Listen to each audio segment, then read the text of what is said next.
25 কোটি টাকা খরচ। আর সেই বলারই কিনা 48 বলেই দিলেন 100 রান, পাননি একটিও উইকেট।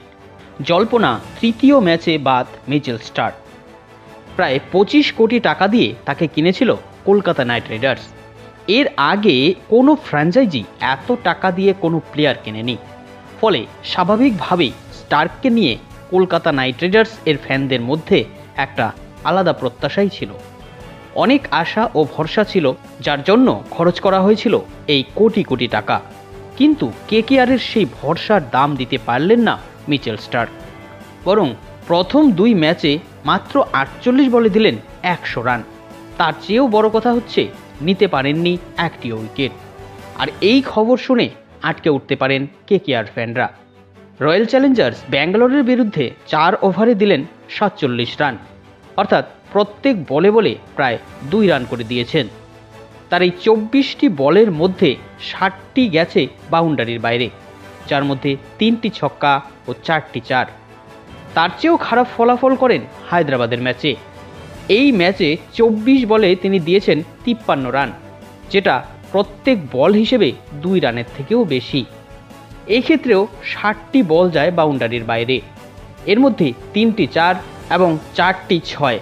আর শুধু তাই নয়, প্রথম ম্যাচে 19তম ওভারে তিনি বল করার সময় কলকাতা নাইট রাইডার্স হারতে বসেছিল, কিন্তু শেষমেশ রক্ষে হয় এবং জিতে যায় কলকাতা।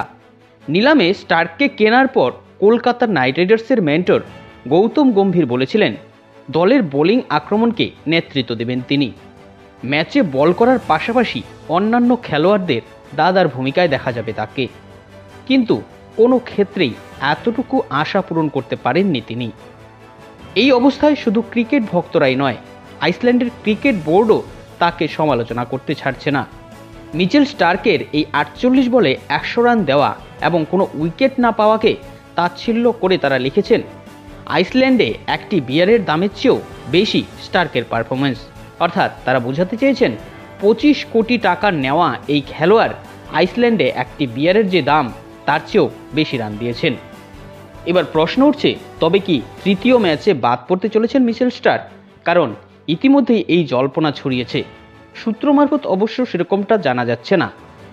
এত টাকা খরচ করে একজন ক্রিকেটারকে এনে তাকে বসিয়ে রাখবে বলে মনে করছে না ক্রিকেট বিশেষজ্ঞরা। আগামীকাল দিল্লি ক্যাপিটালসের সাথে আবারও খেলা রয়েছে কলকাতা নাইট রাইডার্সের। এখন দেখার বিষয়, সেখানে কি স্টার্ক আবার নিজের ভঙ্গিমায় জ্বলে উঠতে পারে, নাকি সেখানেও পরাস্ত হবেন তিনি? জানতে অপেক্ষা করতে হবে কালকের ম্যাচ পর্যন্ত। ক্রিকেট নিয়ে আমাদের দেওয়া আপডেটগুলো আপনাদের কেমন লাগছে কমেন্ট করে অবশ্যই জানাবেন। আপনি যদি আমাদের এই ভিডিওটি ইউটিউব থেকে দেখছেন তাহলে আমাদের এই চ্যানেলটিকে সাবস্ক্রাইব করে রাখবেন। আর আপনি যদি ফেসবুক থেকে আমাদের এই ভিডিওটি দেখছেন তাহলে পেজটিকে ফলো করে রাখতে ভুলবেন না। আবারও দেখা হচ্ছে নতুন কোনো ভিডিওতে।